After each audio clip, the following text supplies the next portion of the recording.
called La Fioritura. And of course, we must talk about a central Italy hill town, a beautiful medieval hill town here in Umbria, which celebrates with floral profusion, floral decorations, and great floral passioni, if you will, the feast of Corpus Christi, which is 60 days after Easter. So start planning for the future. 60 days after Easter, it will be the 9th Sunday after Easter. And over 80 flower petal tapestries are created by the townspeople in all-night work to welcome Christ. Under that golden canopy is the bishop in his white vestment. He's carrying the monstrance, which comes from the Latin word mostrar, to show. He's holding the sacred host. He's flanked by gentlemen in yellow capes. They're confraternity members, medieval guild member tradition here of the confraternity of the sacred host. Nobody but the bishop holding Christ will walk on these carpets. You must get to Spello at 5 in the morning to be able to see all the carpets before the procession starts at 11:30. The Feast of Corpus Christi is also celebrated in the town of Bolsena on the shores of Lake Bolsena. You can see the poster to the left talking about Le Infiorate, which means the flowerings, the floral tapestries of Corpus Domini, the feast of the body of Christ, because the miracle which promulgated the devotion to the sacred host starts in Bolsena in 1262. A priest from Prague named Pietro was on his way to Rome. He was going to Rome to pray at the tomb of Peter. He was tormented by great doubts. He could not believe in the transubstantiation, which means what Catholics believe, that at the time of the consecration, the host becomes the body of Christ. He was at Lake Bolsena. He was saying Mass in the Church of Santa Cristina. He lifted up the host, and much to his astonishment and that of all the townspeople, blood dripped out of the host. You can see that depicted in this Infiorata of Lake Bolsena. Well, the news went out to Pope Urban IV, who was in the papal palace of Orvieto, about the blood coming out of the host. It was exactly what he needed to fight the Patarini heresy. I believe in English we say the Cathartics, those who deny transubstantiation. He said, bring to Orvieto the sacred host. It was brought to Orvieto and kept in a reliquary. And there it is in a chapel to the side of the main altar. It is there today in the glorious Gothic cathedral of the city of Orvieto. I'm sure many of you who've been to Umbria certainly have stopped in to see the majesty of Orvieto. So this is where the tradition starts. In Orvieto, 1262 is the miracle. By 1263, Pope Urban IV will declare this a holy day. And thus the tradition starts here in the city of Orvieto. Here we see a photo of about 150 years ago, a feast of Corpus Christi or Corpus Domini as celebrated in the city of Spello. You can see the canopy being carried by the confraternity members. When did it all start? There's different theories about this. Documents in the Church of Santa Maria Maggiore in Spello tell us that in 1602, money was mandated to buy flowers to lay before the host when it was carried in procession. We certainly know that as at the end of the 1900s, the elderly women of Spello were going off to the mountains to pick wild fennel, the glorious yellow broom, to strip off the branches and lay before the host when it was carried through the streets of Spello. So at least since the end of the 19th century, this has been a festival very dear to the people of Spello. Here's Spello today. And you can see the poppies below in the field. Then behind the poppies are new wheat. And if you look up at that hill town of Spello, look at the pointed bell tower. That is the church of Santa Maria Maggiore. It's built on the site of one of the Roman temples of Hispellum, which dates from 300 BC. And the procession of Corpus Christi leaves from that church on the Feast of Corpus Christi, or Corpus Domini as it's called, at 11:30 in the morning. The flowers include roses, and you can see some on the left. They can include poppies, you see on the right, cornflower, field daisies. One of the prevalent flowers of the Infiorati is the yellow broom, which covers the hills of Umbria in May and June. And on the right, you see one of the flower petal tapestries of Spello. Look at the prevalence of yellow broom, and we're seeing with the yellow broom, the green of the wild fennel. Now, the work takes months. First of all, the designs must be chosen. There will be many different groups of infioratori, or flower petal makers. There are about 80 groups in the city of Spello. They will choose a design done sometimes by a famous artist, someone local, and they'll start collecting flowers months before, weeks before. And this is what I mean to say, and it's very important. This is probably the key point I want to get across in this talk. These festivals are the reliving of ancient traditions, and they are festivals which break down all social barriers. So here in this group, we have a doctor working with a stonemason on the right. Butchers work with university professors. Bakers work with lawyers. We have unity of ages. Grandparents work with grandchildren. Look at this little boy. He's cutting up flowers with scissors. This little girl on the right is de-pedaling the broom with her grandmother. These festivals teach the children the traditions. This little girl is talking with her grandmother, her great aunt, and other women. This is in the city of Spello. We have small infiorati too on the Feast of Corpus Domini. She's taking the flowers off the borage plant, boragine, and her grandmother has just told her, does your mother ever make you a frittata or an omelet of borage leaves? Do you know how in borage flowers? Do you know how that delicious it is? Do you know that when I was a little girl, I climbed the mountains with my mother to pick the borage? Do you know what's going to happen today? Christ is going to be carried through the streets. We're doing this to welcome them. So these children from a small age learn the history and culture of their country, of their town. And here we see a group of mothers with daughters, and they're de-pedaling the flowers. This is the night before. And they have purchased, their group has purchased some flowers. Not all the flowers are wild flowers. Some are also purchased. Carnations, gladioli, etc. can be purchased with funding from the city of Spello. And then the flowers are all, after they're de-petaled, they're sorted according to colors. There are certain regulations. Any flower may be used. Seed pods may be used.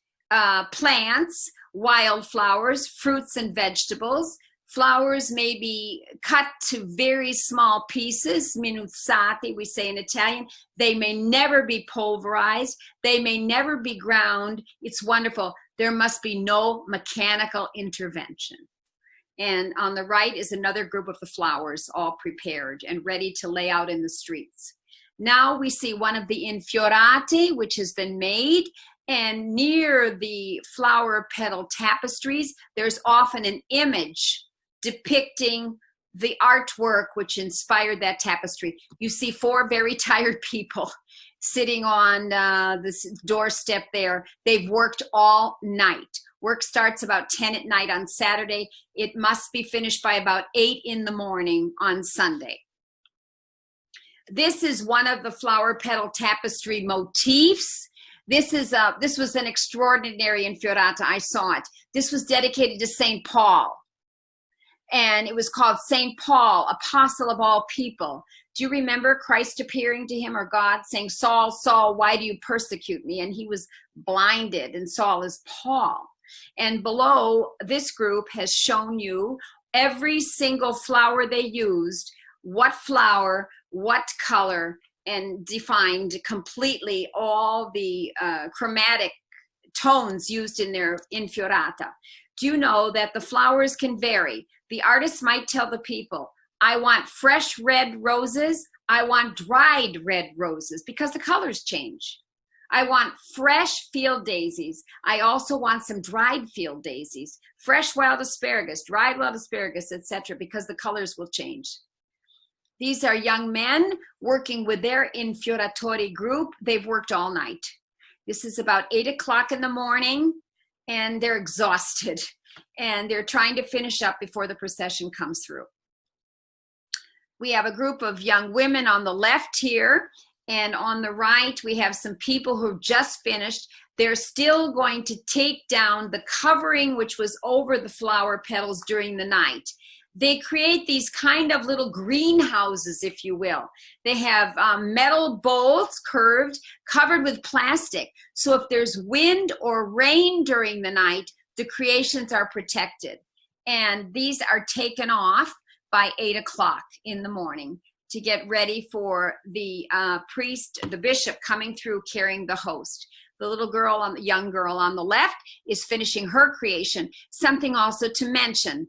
Flowers can be pulverized, they can be plucked and so forth, but also sometimes whole flowers appear in the motifs. There's some whole flowers there. Those are white chrysanthemums, the full buds there. This young woman on the right is finishing. She's working with the design for her group. Lots of flowers still behind her. And here are some other people finishing a design. Look at the use here of the roses and different colors of roses. Dark red, lighter red, dried roses, roses which have been chilled and kept cool and fresh for the last 2 weeks or so.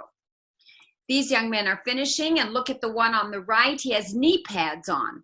A lot of these young people working all night have knee pads on. They're on their knees. The passion of the young people is extraordinary to see. How many 27-year-olds in our own country are going to spend Saturday night from 10 o'clock to 8 in the morning on their knees creating flower petals on the face of the Blessed Virgin?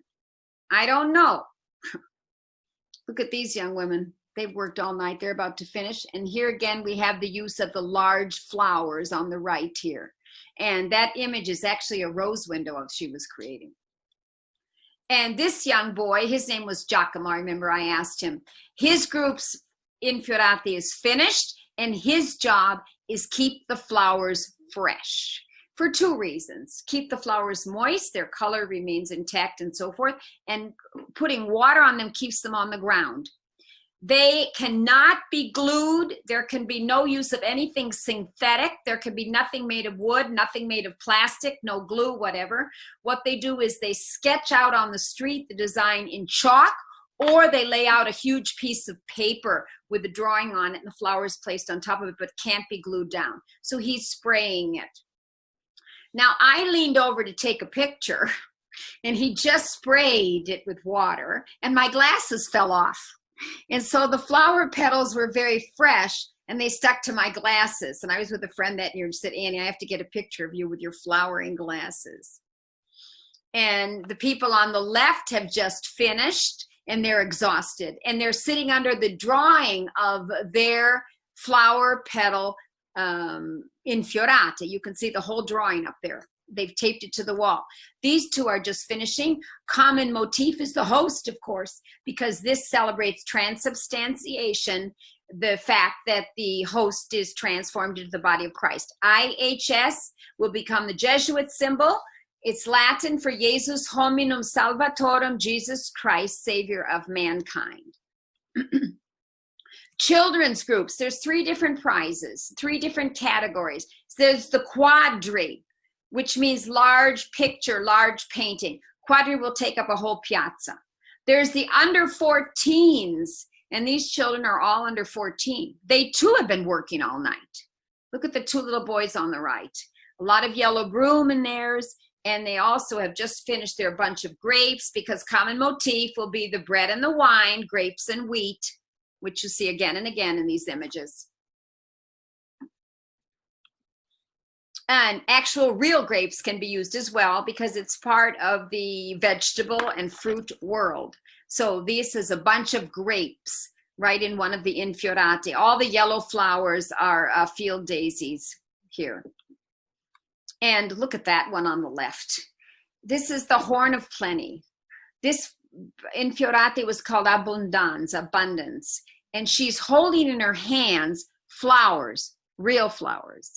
Above her hands are oranges, plums, peaches, slices of watermelon, actual fruits. Lots of use of the blue cornflower here. There's some yellow broom. I can see a lot of roses, wild asparagus.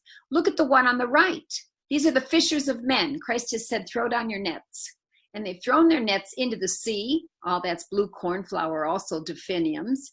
And they're catching whales, probably. They have been carved out of zucchini. So the creativity is absolutely extraordinary. And nothing is ever repeated any single year. This is a boat on the sea. And to create this three-dimensional perspective, they have attached flowers. They're resting on a seed pod. The boat is a seed pod. And they've bent the seed pod to create this sail for the boat. Often we see in the infiorate images of known personalities. This was the year that Pope Benedict XVI retired and Pope Francis took his place. And there are the two popes embracing each other. You can see them on the right. And look at all the people around them. The rope is still up, but they are going to take that down, those ropes down. And you all are simply asked not to walk on the flower petal carpets. No one does, because we know that only the host can go over these flower petal carpets. Pope Francis is a favorite image. This is a detail of one infiorate showing Pope Francis. They even caught the glitter and the twinkle in his eye. Isn't that something? All done in flowers. And when he came to Assisi in 2016, the people of Spello came to Assisi and created an infiorata for the Pope. This is in front of the Cathedral of San Rufino in Assisi. I remember I was right there. He got out of his little Pope mobile. He saw this incredible infiorata, which is Francis holding up the church. Taken from the fresco, you see it on the right, the image. In the Basilica of St. Francis in Assisi, Francis holds up the church in this 13th century, well, 1299 to 1301 fresco of the School of Giotto in the Upper Basilica of Assisi. And you know what? When the Pope saw that, I remember he put his hands over his heart and he said, troppo bello. He was supposed to walk on it into the cathedral. He didn't. He walked around it. Here's Francis here in another infiorata. This is in Spello. And what's on the right? The wolf of Gubbio. The story says that the wolf was attacking the medieval hill town of Gubbio, about an hour north of us. Francis went to make peace, saying, Brother Wolf, desist, leave the sheep of the Eugubini alone, and said to the people of Gubbio, feed Brother Wolf. He'll do your sheep no harm. Probably the wolf represents an aggressive medieval city-state attacking the city-state of Gubbio. Here's Francis of Assisi in another infiorata, and look at on his chest is the Tau cross, symbol of salvation. In the book of Ezekiel is the T-shaped cross. And in this image of Francis, it was very beautiful. He's holding the dove of peace. And in front of him, the people have presented to him a whole bouquet of flowers. These are the under 14 children doing Francis. One on the left, done by children under 14. The one on the right was done by a nursery school group. And the little children are bringing Francis flowers in the image of the infiorata. Here's Francis in the naive painting of Norberto, who's an artist from Spello, and they've taken his painting and redone it in flowers. Lots of use of sunflowers here. And the brown is the hulls of walnuts, actually. Another saint often depicted is Santa Rita, because she's an Umbrian saint. Her feast is May 22nd. And that year, the infiorati was near the end of May, so they depicted Santa Rita of Cascia. Saints are often depicted like Michael the Archangel. These categories, by the way, these two infiorati are in the category called tappeto, which means carpet. They're long, narrow infiorate, which grace the medieval alleyways of Spello. Michael the Archangel on the left, yellow broom in that one too, you can see it. And on the right, this young man is finishing up his group's infiorata of the Blessed Virgin. And she's often depicted, as is her son Christ. Here it's about 8:30 in the morning. This young man is finishing up touches of Christ's hair just before the procession starts coming out of St. Mary Major Church. And here we see Mary at the foot of the cross. As we mentioned, Mary and Christ often depicted. On the left is Mary. On the right, in the red, is Mary Magdalene. In the middle is Christ crucified, and a beautiful rose window depicted in the foreground. Another image here of Christ with sort of a contemporary flair to this. And this is an image of the Blessed Virgin in another infiorata. And you can see a little girl is standing near it up into the right-hand corner. And the procession is not yet started, but will be starting very soon. Another motif often depicted in the infiorati, there are certain contemporary issues. This one was called Respect for Motherhood. And it's very, very beautiful. There's a black mother here holding her little child. And this is just one detail. I think this won that year first prize. It was really extraordinary. And there is the full design. These are two young men of the group of the Infioratori. And look at, they even all have matching t-shirts in their group. Now let's go back to the photo of the Virgin and Child, motherhood, not the Virgin and Child, excuse me, mother and child. You can see the tired Infioratori all sitting in chairs after their all-night work. And the tree of life is a common motif in the Infiorate. And also because the tree of life is indicative of the goodness which is given by the Lord to humanity. Then we have social issues expressed. This was against war. And you can see a soldier here in the foreground. And another social issue expressed quite often these days is violence against women. This is violence against women, and that's a detail from the same Infiorata, the screaming person in this violence against women. We have Infiorati, which emulate the immigrants arriving in Italy, encouraging tolerance toward the immigrants. Like this one, they're arriving by boat. You know that many of them arrive off the coast of Sicily. Lampedusa is closer to Africa than it is to Europe. I believe it's 60 miles from Tunis and 60 kilometers from Tunis and 150 kilometers from Sicily. So you know about the many immigrants coming into our country. And their situation is depicted in the Infiorate. This is a tappeto, or a runner category. And this immigrant, his boat has sunk, probably in the Mediterranean, and he's clamoring to land. This was done the year that the Infiorati was around May, and it was about the time of the cherry blossoms blooming in Japan, and the whole motif here was Japanese. The Japanese word signifies soul. And on the left, extraordinary design with great geometric detail. Each square holds one flower. Many famous artists' work is depicted in the Infiorati. This is Escher. And this is a flower petal tapestry of Spello. I've seen Escher done also in Spello. This is a C.E.T. Escher has also been done in tapestries in Spello. Michelangelo's Holy Family, depicted in flowers, a lot of yellow broom, the use of delphinium here. This is the same image of the Holy Family depicted in flowers in Spello, and here it is in Assisi.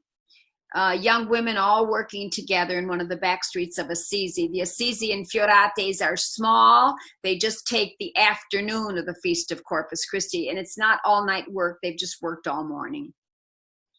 And another famous artist, of course, is Edvard Munch, The Scream. all the tapestries done to welcome the host, Christ being carried across. And the procession starts at about 11:30. By 11:30, you hope you've seen all 80 tapestries. You have, if you get to Spello, about 6 in the morning. And at 11:30, Christ is carried over the tapestries.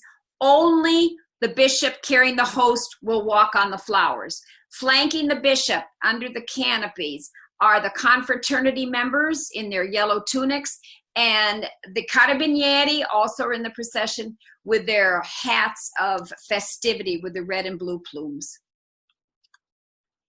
I'll never forget this one. It was some years ago. It was the creation of man from the ceiling of the Sistine Chapel by Michelangelo, and you can see that the procession is about to walk over the tapestry. The confraternity members, do you see them in their yellow capes? They're walking on the sides, but they won't walk on it. Only the host is going to walk on it. This is in front of the Roman city entrance to Spello, called Porta Consolare, 100 AD. It's topped by 3 togaed figures. About 2 hours probably from Spello is the hill town of Bucchianico in Abruzzo. And Bucchianico boasts a population of about 5,300 people and has an extraordinary festival highlighting floral profusion, floral passion, for the feast of their patron saint Urbano, who was a bishop, Roman bishop, and is venerated on May 25th.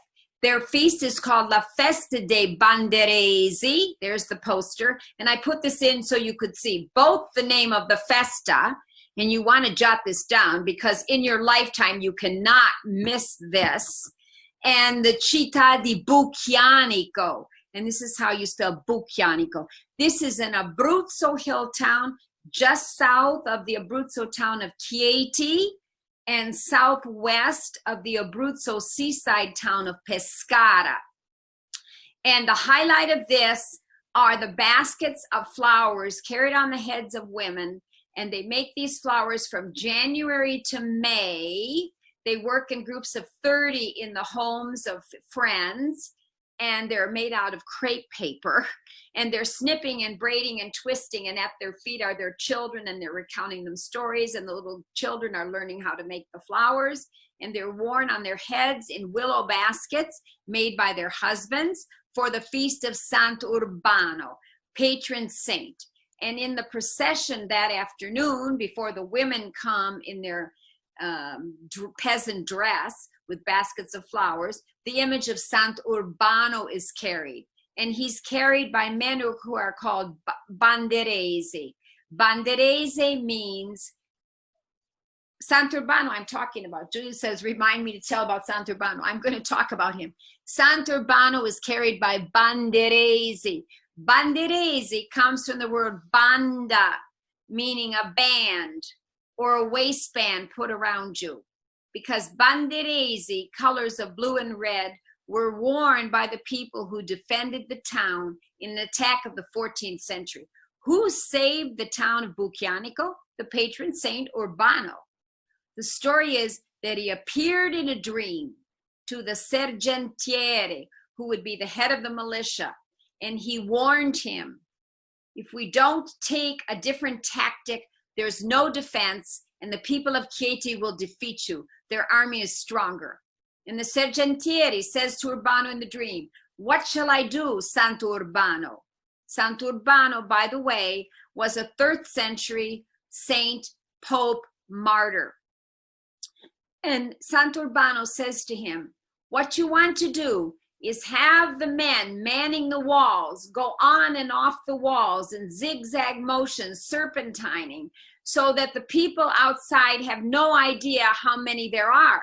So the women in the afternoon in the procession, 300 women with baskets of flowers on their heads, 100,000 flowers are made between January and May, are serpentining and zigging and zagging through the streets of Bucchianico into the main piazza in front of the church, and they're still in the zigzag motion, And they're imitating the tactic that was used to save the city. In fact, the people of C.E.T, then called C.E.T, thought that there were so many people in the town that they desisted and they left, and the town was saved. And they say it's thanks to Sant'Urbano. So it's the first Sunday before his feast. His feast is May 25th, when the Festa dei Banderesi takes place. This is the town of Bucchianico. I've made a circle around the piazza where all the procession and the women with the flowers on their heads, where the procession ends in the afternoon about 6:30. But this is just one event of the whole day of festivities. And so into that piazza are coming all these women with these extraordinary floral creations on their head. Every single flower you can imagine. How do they learn to make them? Sitting at the feet of their mothers and grandmothers since they were little children, watching them snip and cut and doing the same. And the mothers and grandmothers are talking to them about the tradition, about Sant'Urbano, about the town of C.E.T that attacked them. Again, it's an event of passion and of learning and of intergenerational communication. So here are some of the women. They're called Pacchianelle, which is the Umbrian dialect word for popolana, that is common people, agricultural people, non-noble people. These are not nobility. These are the common people carrying these baskets on their head, the common people of the time. The costumes, by the way, have been in their families for many generations. They passed them down. And some of the women, here is one in the orange circle, the older women are in the procession without using their hands. They're carrying the baskets on their head for distances of up to 3 kilometers from their house to the main piazza without using a hand. Most of the other women either use 2 hands or they have 1 hand on the basket and 1 hand on the hip. The older women are the ones who can work handless. This woman here on the left we met. We were at the lunch celebrating this festivity with her. Look at these 2 women on the right. They're older women. They can walk for the full day of festivities, probably 3 to 5 hours with these flowers on their heads, never touching them with their hands. Music is a strong part of the festival. And before the music starts, there'll be the parade of the Pacchianelle. These are the peasant women carrying the baskets on their head. Extraordinary. And they don't, and every year there's a different basket. They do a new creation every year. The ages can vary. This young woman is very young to already have had that basket created by her. They meet in homes from January to May 25th, every single day of the week except Friday, in groups of 30, cutting, snipping, making the flowers, and sometimes chanting the rosary. These little girls on the left have made their little bouquets, and they're hoping that someday they will carry creations on their heads. Let's call those floral altars, like the 2 young women that we see on the right.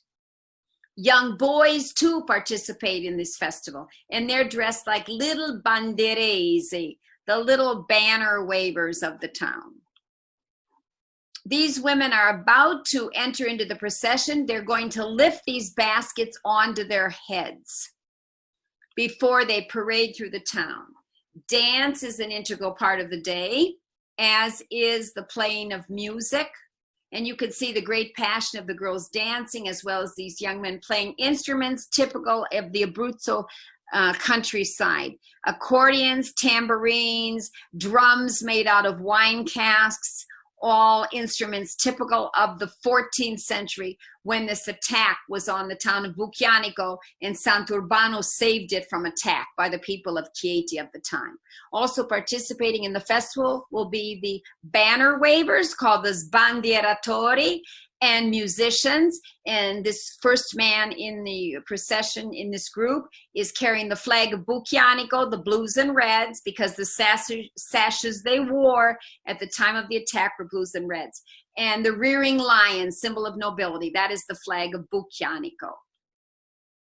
There'll be floats in the procession. They're called carri because at one time the floats were done on farm carts.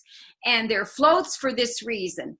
When Bucchianico was being attacked, Urbano said to the sergentiere, have the men man the walls, weaving in and out, so it appears there's more of them. Have them wear feathered hats with many different feathers of goose, ducks, geese, guinea fowl, so that they're convinced that there's more of you than appears. And have the townspeople come into the town and take refuge and put blue and red sashes on them too, so that they will think that there's more military in the town. So when the townspeople came into the walls, they carried with them bread, wine, beds, tools, and these carts here, these cari or floats, imitate the tasks of the farm people and the rural tasks of the town and the artisanal tasks of the town.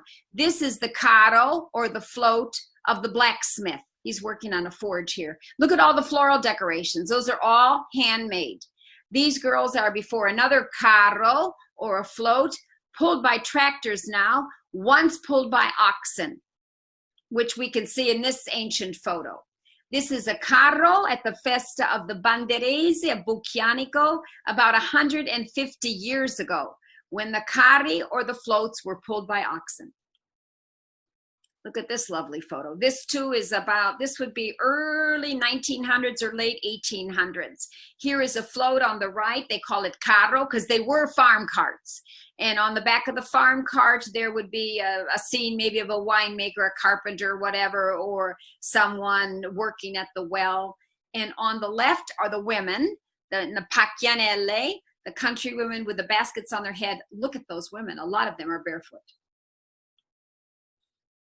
Key protagonist of the festival is the sergentiere. There he is in blues and reds, the color of Bucchianico. And imagine this, that gentleman is descendant of a family, I believe it's called this, Toscanio Pepe. The sergente is played every year by only a descendant of that family. And that family has been sergente of Bucchianico since the 1400s. And look at the plumed hat. Remember, he was warned by Urbano, have everybody wear hats of many colors and many different feathers. On his right, as we look at it on his left, is the Banderese of the year that we were there. We were there in 2015. And he's elected. He was elected May 27th the year before. On the right of him and the left of the sergentiere is one of his sons. It's interesting how he's elected. You must be a man with a family, be of good moral standing. You can't have any kinds of, you know, excessive parking tickets or something, I would suppose. Have children, and you put your name into this pouch, and into that pouch with the names of hundreds of men who participate in the festival as Banderese is the name Sant'Urbano. They pull out names, and when the name Sant'Urbano is pulled out, the name of the man that comes after Sant'Urbano will be the Banderese. So Franco's name was pulled out just after Sant'Urbano's name was pulled out, May 27th, the year prior. There he is, proud in the procession with his two sons, one on the left, one on the right, following an accordion player. And it must be the Banderese, the Capo Banderese, who was Franco. These gentlemen are called Banderese, citizens of the city of Bucchianico who defended in the 14th century. He is the one who will present the sacrificial oxen. And the oxen is sacrificed on the feast of Sant'Urbano, May 25th. And one of the tasks of the Capo Banderese is to present the oxen. It's slaughtered, it's, you know, but in many religious traditions and in many civic traditions, there is the offering of the sacrificial lamb, the sacrificial calf. This is an ancient tradition. Offering sacrifice, which is propitious. Offer that to Sant'Urbano, and Sant'Urbano will bless and care for your town. We arrived at the house of the Banderese the morning of this festival. We had an extraordinary experience, kind of by chance and kind of not. We had heard about this festival. I wanted to go. I wanted to see it from the inside. I found the number on the internet of the volunteer tourist office. The town isn't big enough to have an official tourist office with paid employees. I called. I said I was American. I was living in Assisi. My husband was from Sicily. We were fascinated to come, and we knew nothing about the festa. Could somebody help us to understand more? Well, when we arrived there, we went to a little B&B. We found out we were 3 houses away from the house of the Banderese. And this is the front porch of the home of Franco, the Banderese. And the volunteer tourist office told me that a young woman named Natasha would meet us the morning of the festa and teach us everything about the festa. So the first thing she did was take us to Franco's house. They're loading flowers into a truck. These are all made by crepe paper, made by the women in Franco's family. They're either going to be carried on the heads of these women in the afternoon procession, or they will decorate one of the floats or carri, which are going to be in the procession. So, and when we arrived, there was a young woman too serving refreshments, and the cancelletti, which is the typical cookie of that day. You can see it on the right. It looks like a little waffle. And Franco's wife had made 3,000 cancelletti with the help of other women. Thousands of eggs were used. And so when the people came to their house that day, they also brought eggs as offering. Here is Natasha, who became our guide. Pino on the right, Franco the Banderese, Capo Banderese on the left, and little Assunta, who sort of was with us all day long. In his home is the altar with Sant'Urbano. That's the sacred image that passes from one Capo di Banderese to another. It will be in his home for the entire year. Every Friday, anybody who wishes may come to touch this sacred image, pray before it. It's all surrounded by flowers that Franco's wife has made. In front of it is an offering box. And visitors that day all left their offerings in the little offering box to the right, in the white offering box, wrapped with red and blue ribbons, the colors of Bucchianico. And why are they leaving offerings? Because as Capo Banderese, Franco is offering dinners to over 300 people at least 3 times during the year. On the day we were there, during Easter time, a day in the summer, he's paying for the sacrificial calf, he's buying it, he's having it raised, etc. His family will make 4 of the farm cart carriages. His expense is tremendous, and he was just so proud to be able to do this. Now, if we could just go back to that photo, Julia, who's assisting me. On the left, you can see many of the eggs that were brought by people. They're brought as offerings. They're propitious. They're part of the rural culture. And they're a sign of wealth for the farm people. But in this case, they're thanks to his wife who's baked all these cancelletti. And look, at attached to the basket are the colorful plumes called pennacchi that Sant'Urbano had warned the Banderese centuries before to have everybody wear on their hats to convince the people attacking them that there were far more people in the village than anyone could imagine. And there's the bread. The loaves of bread will go on the float called Carro del Pane, the carriage of the bread. And we can see that sign there was made by Franco's wife. It says, "Long live Urbano." Viva Urbano, all in flowers and sculpted in wood. Here's Franco receiving the guests. There's no special invitations. Anybody can come. It's passed by word of mouth. These women have arrived for the lunch. They've passed in front of the statue of Sant'Urbano. We can see one woman kissing Franco. He's in the white shirt to the right. She's got her little envelope, which she'll put in the offering box. Her daughter is kissing the daughter-in-law of Franco. Then there is one of their sons. He's dressed in the dress of the Banderese. He's shaking the hand of Franco's son, and there's Franco's wife on the left in white, and they all have little bags of the cancelletti, the family members, which they're giving as gifts to all their guests. Here's Franco moved to tears. It's been a very emotional time to receive all these guests. They've all thanked him for everything he's doing for their town, for Sant'Urbano. And here he is in front of the sacred image of Sant'Urbano with a sign below it, "Long live Urbano." And look to the right. I've circled it in yellow. That was made in bread by his wife. It says, "Viva Sant'Urbano," baked. And here he is with Urbano, Urbano was named after the patron saint of the town. Franco is crying in that picture to see Urbano. Urbano is a neighbor who raised the calf that will be the calf of sacrificial offering. And it was very moving when he and Franco connected. I said to Urbano here, just before I took this picture, I said, he talked to me with great love about this calf. It was a huge white Chianina oxen calf. I said, what does it feel like to know that on May 25th, it will be sacrificed and you have to butcher it? And he said, Anna, è meglio che non parliamo. Anna, we can't talk about that. And he's holding there the rope that he's going to use to lead the calf into the main square. And this is another piece of the harness. And there's some of the bread that will go on the float of the bread, the carro del pane. And this is later in the day when he's leading this calf into the square towards the church. This will be about 4 hours after. And it's close to lunchtime. There's our little guide, Natasha. She was so wonderful to us with 2 of the boys who are going to be serving lunch. 25 people volunteer to help serve the lunch. They have baskets of cancelletti there. And that there is the father, the papa of Natasha, who's a banderese himself. Women come bringing baskets of pasta. They head into the kitchen because Franco's wife has cooked pasta for 300 people that day.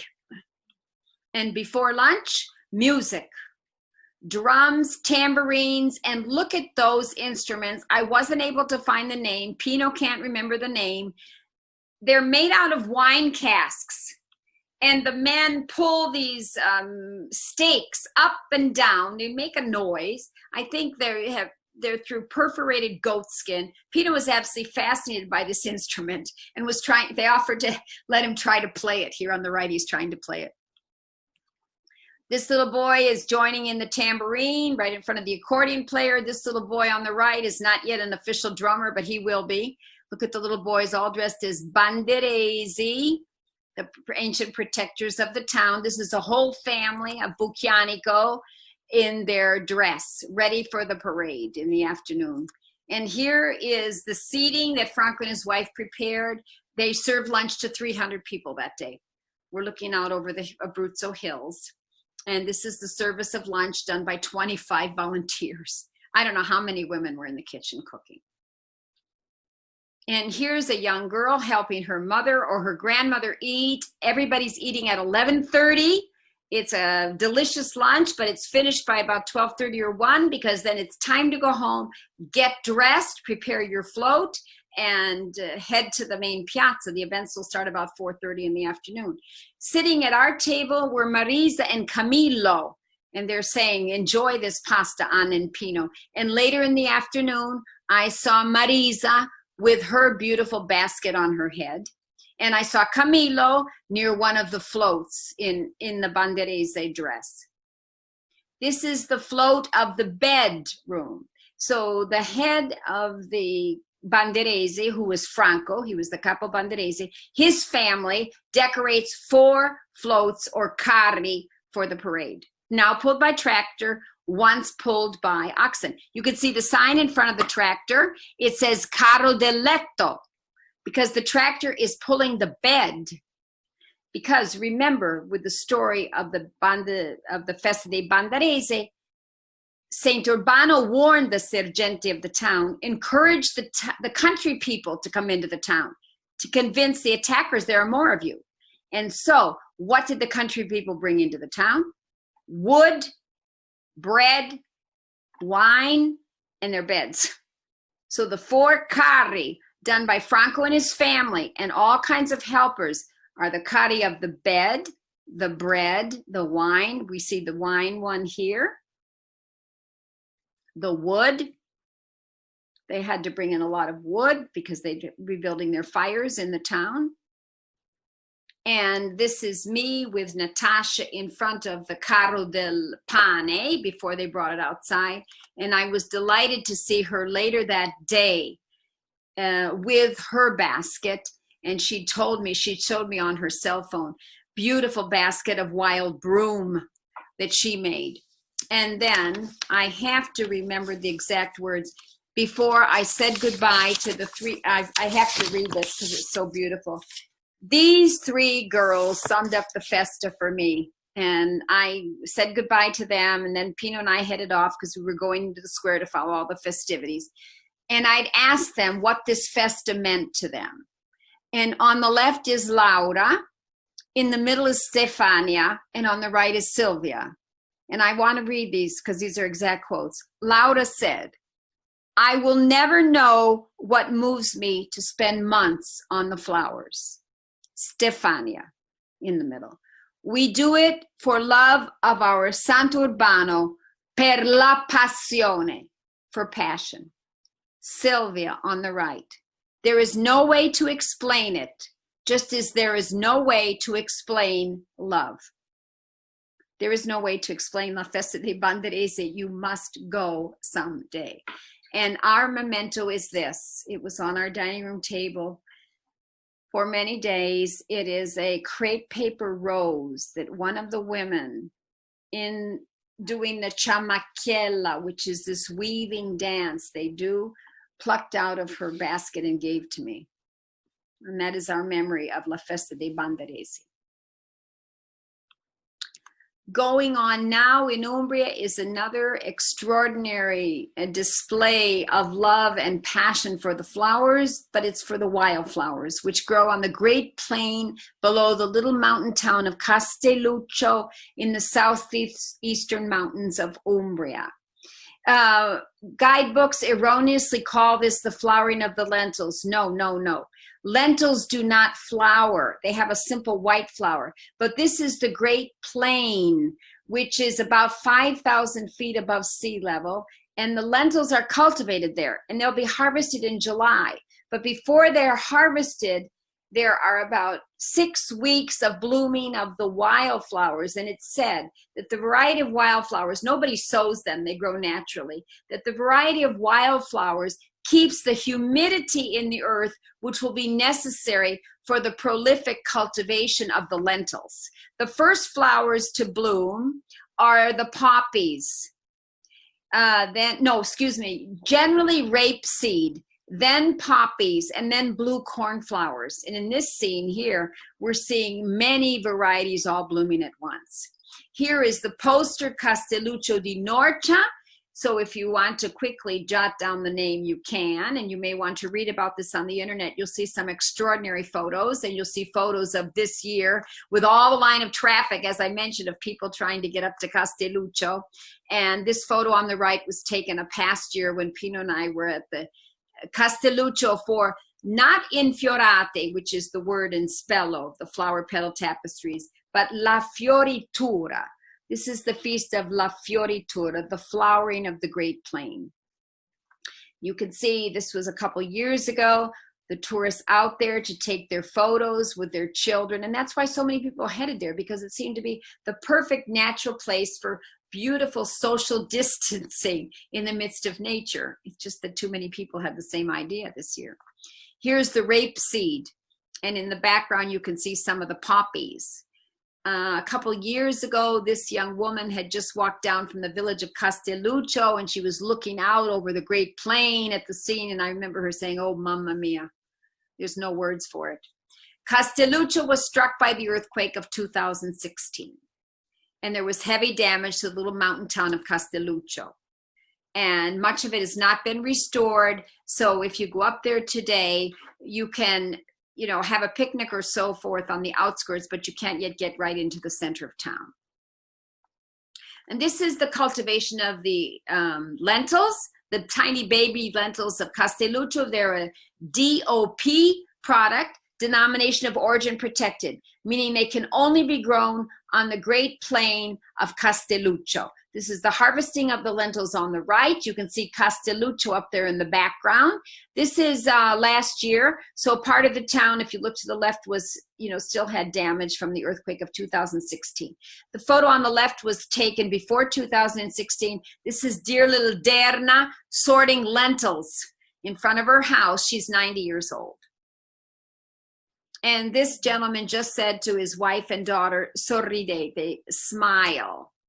And if you can get to Castelluccio for the great flowering, the Infiorata, again, it can be June, it can be early July. Peak seems to be right now, July 4th. You'll be smiling too. And the last floral festival, which I'd like to mention, is June 24th, the Feast of St. John the Baptist, when the farm women make, all of them, l'acqua di San Giovanni. Here's Peppa, one of our rural neighbors. Some of you who visited me or been on the Rural Life Tour with me have certainly met Peppa. And this is the morning of June 24th. All these flowers, they say they go out and pick the 100 erbe, 100 grasses. They're not picking 100, but many, many, many. And they're going to soak them in water. They put the basin outdoors. It must get the night dew. And if you wash the next morning in the water, you will have good health all year. And it's especially effective for the care of your eyes. So here on the left with Kara, she's washing her hands here.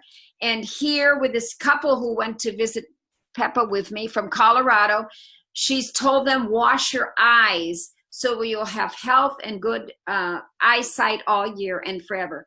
I want to mention the flowers which are gathered. There will always be the yellow broom. Here's Olga, another farm neighbor. She's washing in the water of San Giovanni. There will always be yellow broom. There will be roses, sage, rosemary, walnut leaves for sure. They're beautifully perfumed. Wild thistles, poppies, hundreds of types of flowers actually. And if you wash in the water of San Giovanni, you will have health, prosperity, and love during the coming year. Just a word on this. This is the time of the summer solstice. So all the events we've been talking about tonight show this wonderful link in Italian culture between pagan and Christian, urban traditions and rural traditions, their ties to the land, their passion for their land, their passione for fiori. So when you come to visit me, we will go, if it's June 24th, to be sure, go to one of our farm neighbors to wash with the holy water of St. John. He's associated with water, isn't he? He was the cousin who baptized Christ. There's many a bridge in Italy called San Giovanni. Ponte San Giovanni is right near Perugia. There's many a fountain dedicated to St. John. He's associated with water, but interestingly, his feast is the time of the summer solstice. So I just like to end by saying, may you have health, love, and prosperity in the coming year, whether or not you've washed with the water of St. John the Baptist. Grazie. And now we will unmute you. And I'm happy to take any questions. Oh, I think somebody wrote a question. Here, Julia, there was a question above that. Oh no, okay, that was me the last time. Great presentation, Anne. Who was that? It's Judy. Oh, thank you, Judy. Grazie. You know, we were in Spello, but unfortunately not for that time, but we had such a lovely time with you. Well, so you must come back to Spello when it's 60 days after Easter. Absolutely. Oh, absolutely. Need I say this year? Oh, I want to mention this. This year, there were not the Infiorati as you saw.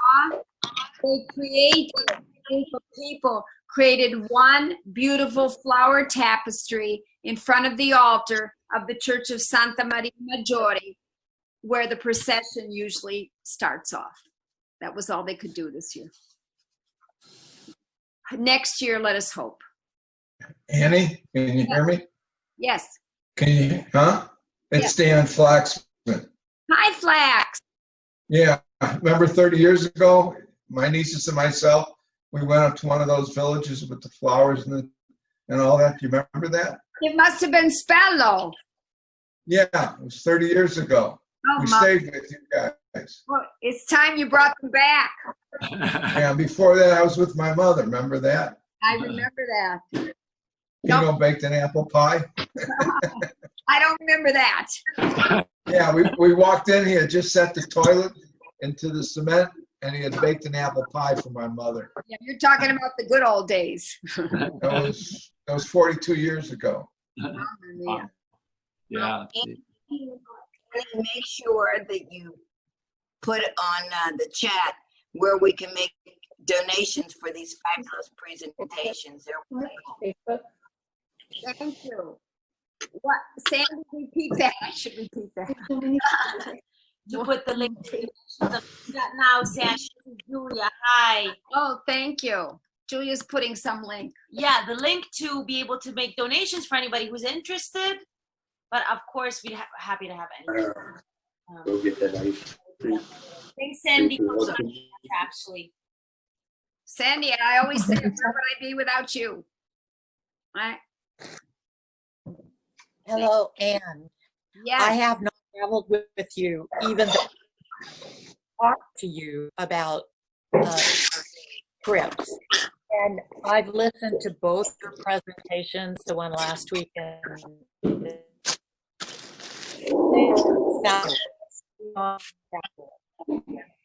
I really have had the good fortune to be in Umbria for the floral tapestries and wandered by to a church where they were being made in the middle of the night.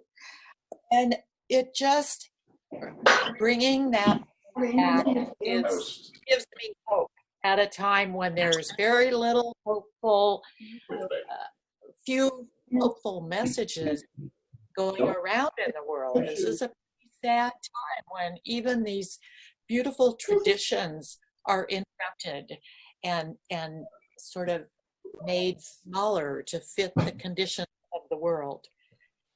They are. Anyway, thank you very much. You're right. Thank you very much for your comment. They are altered, but the faith, the passion, the passione, it's not dying. You know, it was announced months ago that there could be it could not be Infiorate this year. So the decision was made, well, how do we celebrate it? And the decision was made to make a floral tapestry. I don't know who contributed what or whatever, in front of one altar in one church. But you can't have Corpus Domini in Spello, in Orvieto, in Bolsena, in Canara, in this Genzano town in Latium. They can't imagine it without the flowers and presentation. And you know what? I will bet there'll be many a home where adults help their little children do a little flower petal carpet on their balcony, in their living room, in their kitchen, because it had to go on. Do you know what I mean? Yeah. Yeah. But let's hope it can return next year to its full glory. Yeah. Question down here from Karen from Washington. How are the fresh flowers in Spello kept fresh till the actual feast day? I mean, the fresh flowers that are used to make the floral carpets. Good question. They're picked sometimes weeks before. They keep them in the lower levels of these homes are cellars. In the Middle Ages, if you remember, and some of you have been on tours with me, we remember that the Middle Ages was violent, so the people did not live on the ground floor. The ground floors were wine cellars, olive oil cellars, without major doors. And they're very cool ambiances, and that's where the boxes of flowers are kept to keep them fresh. So they might be picked 2, 3, 4 weeks ahead, but they will stay fresh. They cannot be refrigerated. There can be no intervention of anything, you know, mechanical, electronic, or whatever. And Thank you.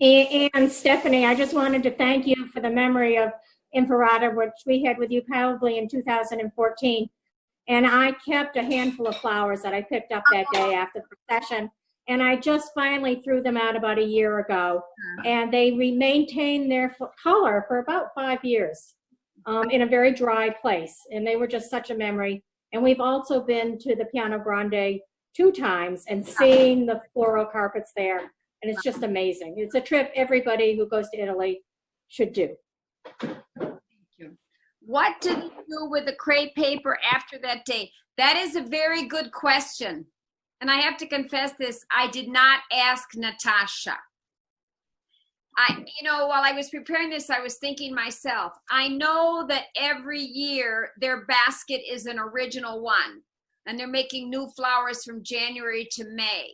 And I'm going to try and get in touch with her. I've lost contact. I'm wondering what they do with the flowers that are finished. You know what? I wouldn't be surprised if they do something like take them to a relative in the cemetery or something, maybe. I don't know. There'll be something precious, but they're not going to be reused for another year. For every year, it's new floral creations. It is really something, that festival. How did you end up in Umbria? How did I end up in Umbria? By fluke. In Rome in the 1970s, and the kindergarten teacher who worked with me, I was teaching 3rd grade at the international school with 3 children, came with her husband to Assisi on a weekend and fell in love with it. They asked around, they found this old rundown farmhouse in the hills outside of Assisi. If you want to know more about that, see my rural life talk, which some of you have seen. And they rented it, and when they went back to New York, years later, we decided to come here and rented this farmhouse. So it was a stroke of luck, really. From Claire D. This is a nice message. From Claire D. Not sure who she So is. sorry. Yes, I remember. So sorry, I missed last one, and this one just came in on the flowers to wash your eyes. I must get a mic and camera so I can join the next one. Good. I so love Italy. My last trip was in 2008. You have an amazing group of followers. Is anyone in your group from Tucson, Arizona? I don't know. Anybody out there from Tucson? I'm from Phoenix area, Sun Lakes, No, she just left though. close to Tucson. Somebody else asked another question. No, this is more comment. This is about rural life, the rural life talk. Okay. The rural life is posted. Yes. It's on the virtual experiences page of Anne's Italy. And YouTube, and my YouTube. And please share these. Thanks for passing the word. Any more questions, anybody? This is Michelle Chewy, Annie. Hi, Michelle. When we went to Spello, I believe it was Brother Paolo, who recreates some of the tapestries. How is he? Is he still And there? You know what, Michelle and George? He would take the flowers after the festival and sweep them up and put them on these structures he made, if you remember, vertical structures in plywood. Yes. I'm glad you said it, because maybe tomorrow will be the day I should do it. He's well, I believe, but he's cared for now in the Franciscan monastery in Foligno. And he has been in the Church of Sant'Andrea for about 2 or 3 years. I'm sure he's still alive. If he were not, we would know, because he's one of the most beloved spirits of Spello, that little Franciscan priest. Yeah, he was making rosaries out of seeds, and we have one. So I think of him often. I do have one. Because I don't. I also, Stephanie, I also bought about 5 of those little rosaries and gave them out for special graduation gifts, and they're fabulous. You're so lucky. I don't have one, because I just kept thinking I must get a Brother Paul rosary. So don't put off, right? Margaret. Margaret in Pacciano. Oh, and they do the Infiorata in Pacciano, right, which is near Lake Trasimeno.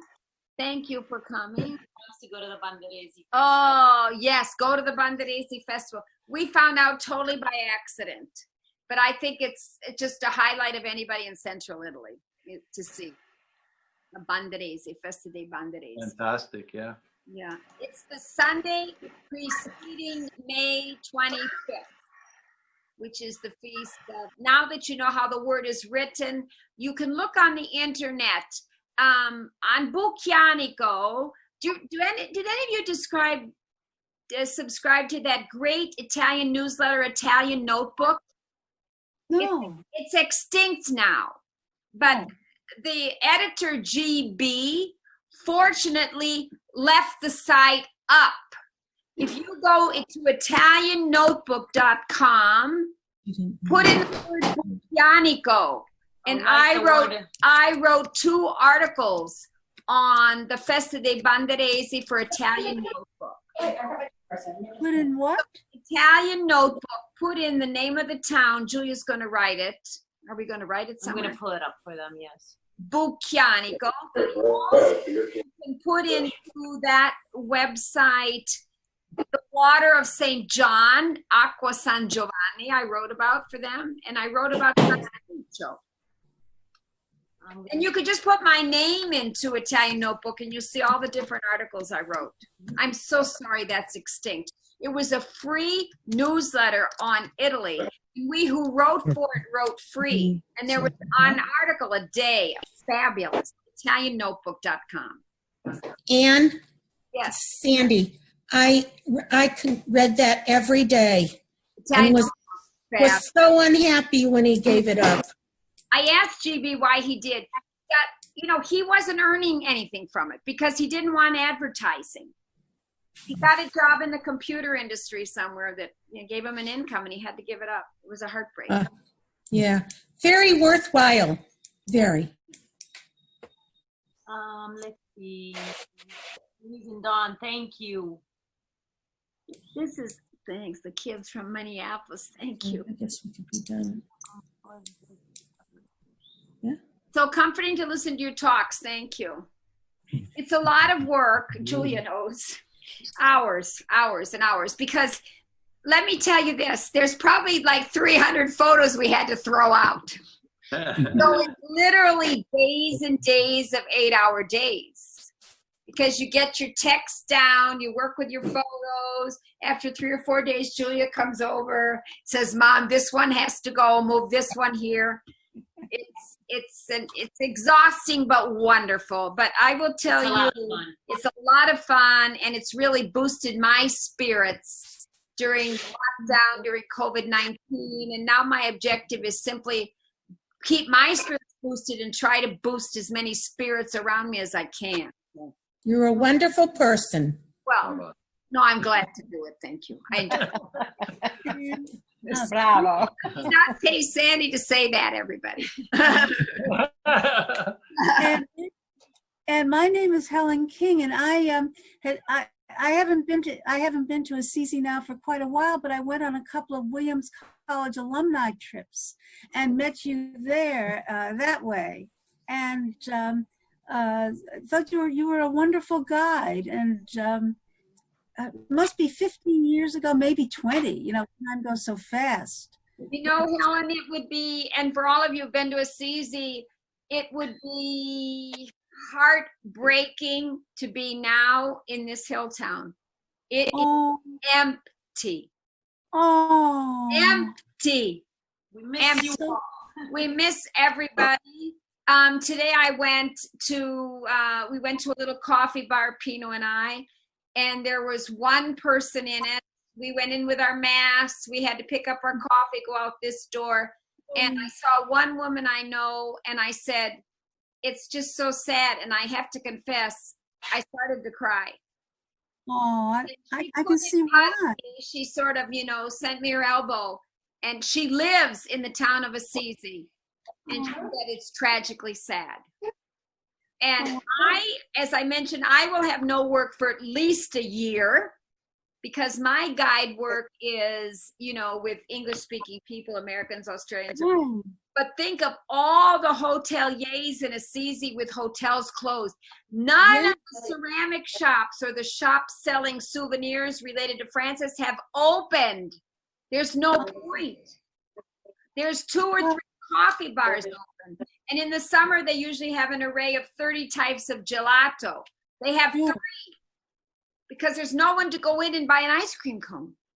So what are the people doing in the meantime who own these places? Is the government helping them? The government is helping. We're getting, how much is that, €300 a month? No, it sort of depends on how much you've lost compared to last year. So you have to demonstrate how much you've lost. It's so sad. It's so sad. The government is going into a degree on lost income. In my case, the guides. I keep praying that the disease will disappear. There's nothing like this has happened before. It's surreal. It's something unique. It certainly is something unique. Of course, the Italians now are going to the seaside too. There was some tourism from Italians in May, but just a bit. Oh. You know, and then this is the other thing with COVID-19, even restaurants aren't opening because not a lot of people really want to go into a restaurant, wear their masks, sit behind a glass plaque, have a glass of wine with their friends. So what do? You buy a sandwich, you buy pizza by the slice. So the restaurants too. Think of all the companies that own tour buses. Exactly. Going bankrupt. You don't want to be inside. Somehow, if you're outside, you can keep a better distance and, protect yourself better. Right. So, but not everybody can do things outside. That's why Castelluccio was overrun. Everybody saw the word Castelluccio. Look on the internet, Castelluccio 2020. You won't. Oh my goodness. I think our son and daughter-in-law turned around and came home. And our son Keegan told me that guys who'd gone up there on motorcycles, hoping to avoid the lines, turned around and came back. Too many people. Trying to social distance and be in the midst of nature. I can't do it. Yeah, Oh. write it on the chat, the name. You have a nice Castelluccio. There it is. Can you see it, everybody? oh, hold on, I'm just writing. 2 L's and 2 C's. Yeah. It's fun. It actually means little ugly castle. It was a walled feudal medieval castle. Dream of Thank Italy. Yeah, I know Dream of Italy by Kathy McCabe. Yes, I know Kathy McCabe. Huh. Okay, thank you. Oh, could you unmute me? Okay, I'm Louise Mayer. I'll never forget the trip I took when you were on crutches. Do you remember what year that was with Elder Hostel? I was on crutches. What happened to me? You were on crutches. I don't Broke your leg. Do you remember what year that was? I hurt myself skiing? Yeah, your knee probably. That You were on crutches, 20 years ago, Julia tells me. How many years? 20. Oh, I think it was more than 20. You and one of Oh the yeah, it must have been 10, so 25, 26. Maybe 25 years. Oh, yeah. So, 25. so you were in an elder hostel program in Assisi. Yeah, it was a wonderful trip. Yeah, and is Hotel Seoul still there? Yes, the same owners are not the same owners, but it's still there. Okay. Yeah. Well, it was really great. Now, You say it was 25 years. I'm 93 now. I lose track of time. Was it not? I'm not I I lose track of time too. Okay, it's 25 years, you think? Okay. Some pictures from Castelluccio. It was really wonderful.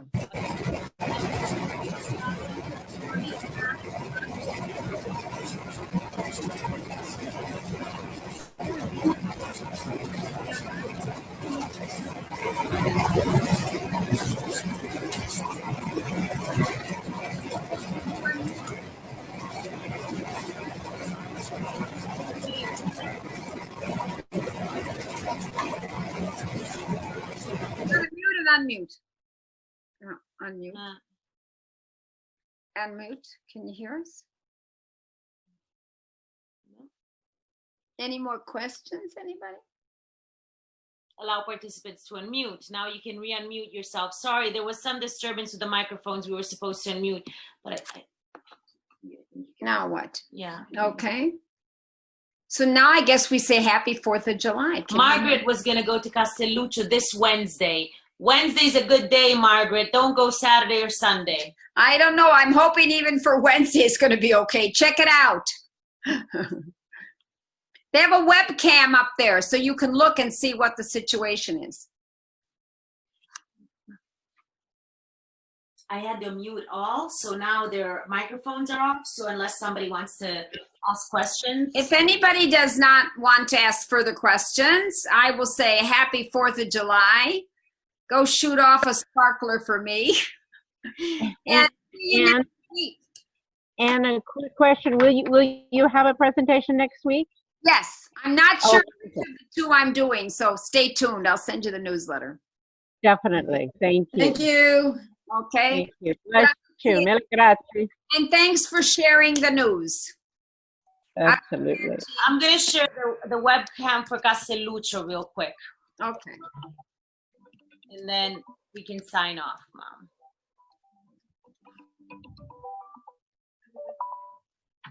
Yes, the website is quite easy. Castelluccio web. I'm leaving a meeting. Hold on one second. Okay. Hi, hold on one second, Ryan. I'm leaving this meeting. Okay. I'm trying to leave the meeting anyway. Hang on. Leaving. Arrivederci. Grazie. Grazie mille. Ciao. Come back. Ciao. Thank you, man. Ciao. Mwah. Grazie. Hi, Louise and Dawn. Ciao. We miss you. Give my love to all the girls. See you in December, if not before. December. Simonetta, ciao. Okay. Ciao.